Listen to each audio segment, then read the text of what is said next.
listening to the Critical Hour on Radio Sputnik. I'm Wilmer Leon, joined here by my co-host, Garland Nixon. Thank you, Wilmer. Well, CNN reports Russia has lost, quote, strategically and operationally, end quote, 1 year after its invasion of Ukraine. This is according to the chairman of the Joint Chiefs, General Mark Milley. He said this from Brussels earlier today. A little less than a year since Moscow began its invasion of Ukraine, Russia has lost strategically, operationally, and tactically. Putin thought he could defeat Ukraine quickly, fracture the NATO alliance, and act with impunity. He was wrong. Well, for insight into this, let's turn to our next guest. He holds the John J. and Rebecca Moores Chair of History and African American Studies at the University of Houston. He's one of the most prolific writers of our time. His latest book is entitled The Counter-Revolution of 1836, Texas Slavery, Jim Crow, and the Roots of American Fascism. Dr. Gerald Horne, as always, sir, welcome back. Thank you for inviting me. So I'm trying to understand General Milley's calculus as Russia is about to launch its next offensive, and Britain is already saying, we don't have any more bullets. And they're also, the Ukraine is being directed to slow down its use of artillery because it is using more artillery than NATO can manufacture. And artillery, by the way, is the basis of the Russian offensive. Help me out here, Dr. Horne. I don't understand General Milley's calculus. It's difficult to puzzle out, but let me try. Recall that General Milley has a reputation, justifiably one, for being one of the more politicized military men. And keep in mind, it's difficult to become head of the Joint Chiefs of Staff in the United States without having a political calculus. Recall as well that General Milley, like his predecessor, the late Colin Powell, oftentimes objected to the U.S. military being deployed to far-flung sites without any recognition of the strength of the military. Recall that Colin Powell charged then U.S. Secretary of State Madeleine Albright for pursuing such a course, and he said it was about to give him an aneurysm that was about to explode. Keep in mind as well that a few months ago, General Milley was apparently on record as to raising searching questions about the Ukraine escapade that the United States and NATO had launched. And indeed, there has been informed speculation that with regard to the bombshell blockbuster article on Substack by Pulitzer Prize-winning journalist Seymour Hersh, that one of the sources, believe it or not, might have been General Milley or someone close to it. So when I see him being quoted as you just did with regard to the prelude to the NATO session in Brussels, it makes me suspect that it's a kind of cover your rear end type of comment, a misdirection type of comment to throw the bloodhounds off the scent who are seeking to find out who leaked to Seymour Hersh. And it might be a way to try to throw dust in the eyes of the international community, which has begun to suspect that we are in the midst of this Copernican shift where the North Atlantic bloc is being handed a devastating blow in light of their proxy war in Ukraine. And once again, I'm not sure why General Milley would make such a statement, but certainly it's not necessarily consistent with other statements he's made in previous months. Speaking of the Nordstream sabotage story, Sputnik International reports, damn stupid. U.S. journalist behind Nordstream bombshell takes aim at Biden and legacy media. I've actually listened to the about approximately 1 hour interview with Seymour Hersh, and he sounds pretty confident about his story, and he just pretty much comes out and says the obvious, it's really stupid. Your thoughts, Dr. Horne? Well, obviously, I think we need to put this Nordstream story in the context of these alleged unidentified flying objects that are circling supposedly in U.S. airspace. And I would also reference a rather startling op-ed in the Wall Street Journal today.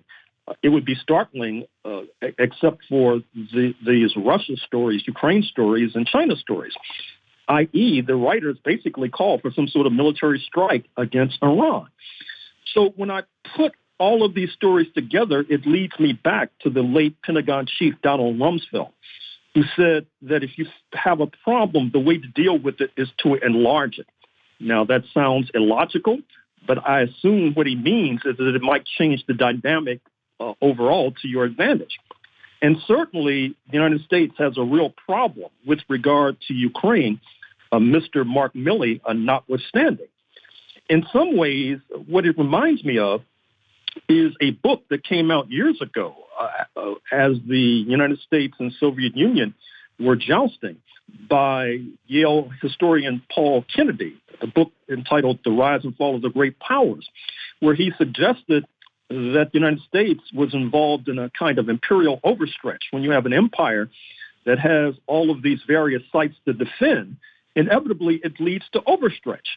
And certainly you see overstretch with regard to the United States seeking to meddle in the internal affairs of Iran, seeking to confront China, seeking to confront Russia. We haven't even talked about Cuba, and the latest story being that Mexico is going to lead a worldwide campaign to lift the blockade, U.S.-administered blockade against socialist Cuba.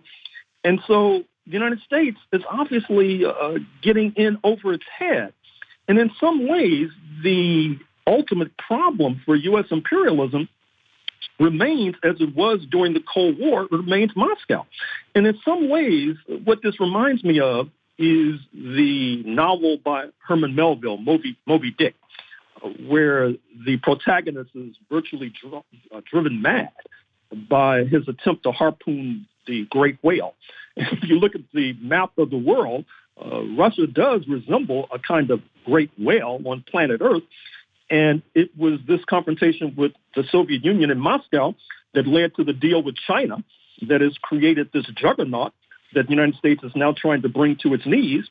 And then the successor state, Russia, is obviously the cause for this proxy war, which is draining the military resources of the so-called European allies, and in fact is draining the military resources of U.S. imperialism itself, which makes all the more curious and baffling this comment by General Milley, or at least the comment that is attributed to him. RT reports U.S. openly admits it blew up Nordstream. According to the Russian foreign minister, the pipelines were sabotaged because Washington saw Russian-German cooperation as a threat, Sergei Lavrov has claimed. Dr. Gerald Horne. Well, Sergei Lavrov obviously has a point, because recall that what helped to transform Berlin was their stinging defeat at the hands of the Soviet Union during World War II, which has eventuated in this cooperation between the number one and number two most populous states on the European continent, speaking of Russia, number one, and Germany, number two. But obviously, for U.S. imperialism, in order for it to be a pretender to the throne of global hegemony, it had to disrupt this relationship between Russia and Germany, which had obviously been a boon to the German economy. Now, with the blowing up of the pipeline, you see Washington stepping in, and natural gas producers on the Texas-Louisiana border are now becoming major suppliers of natural gas, liquefied natural gas, to Germany, although obviously it's difficult to transport. It can be more expensive, and also a major supplier of petroleum, too. Look at the record profits of Chevron, of ExxonMobil, for example. Profits so eye-watering that they're almost mind-boggling. And so when you look at Nord Stream 2, even setting aside Seymour Hersh's detailed article, you have to ask, who would benefit from such a crime? And all of the fingers of accusation point back to Washington. And once again, with regard to nonfeasance, we have to point the finger of accusation at Congress. We have to ask, why isn't Congress investigating this? Why aren't these Republicans, who supposedly are so eager to bludgeon Mr. Biden in the White House, why haven't they held hearings in the House Foreign Affairs Committee with regard to this story? And I might also say that this story is having negative implications for the government of Chancellor Schultz. It's already been reported that he and his foreign minister, the hawkish Green, that's no contradiction in terms, Ms. Baerbock, are hardly on speaking terms. That government may fall. The anti-war party of the left, the Linke, might be an ultimate beneficiary if that happens, which would only serve to demonstrate that this blowing up the pipeline by Washington and this quisling ally in Oslo was basically the equivalent of scoring an own goal. Which brings us to this next article in U.S. News and World Report. Germany says Finland, Sweden, NATO bids must be ratified without delay. German Foreign Minister Annalena Baerbock called on Turkey and Hungary to pave the way for Finland and Sweden to join NATO, stating she expects all NATO members to ratify their bids to join the Defense Alliance without further delay. You know, the great irony that the word quisling actually came from Norway. And now nothing could more aptly describe Germany. In fact, I'm arguing Germany is no longer, you cannot consider it a country. It's simply an occupied colony of the United States that clearly the government has no connection whatsoever to the people. They represent the neocons in the U.S. And now, after getting attacked by the alliance, they're saying, hey, we got to bring some more criminals into the crime family, I guess. I don't know. Dr. Horne. We have 1 minute. Well, certainly, if you were to try to find out who's running Germany, you would do worse than to look at the Ramstein base in Germany, occupied by U.S. military forces. Certainly, bringing Sweden and Finland into NATO will have to overcome the hurdle of Turkey. Turkey does not seem willing to budge, and in light of the fact that President Erdogan is facing an election in a few weeks, standing up against Finland and Sweden obviously is something that will win hearts and minds amongst the Turkish electorate. Dr. Gerald Horne, as always, thank you so much for your time. Greatly, greatly appreciate that analysis, and we look forward to having you back. Thank you.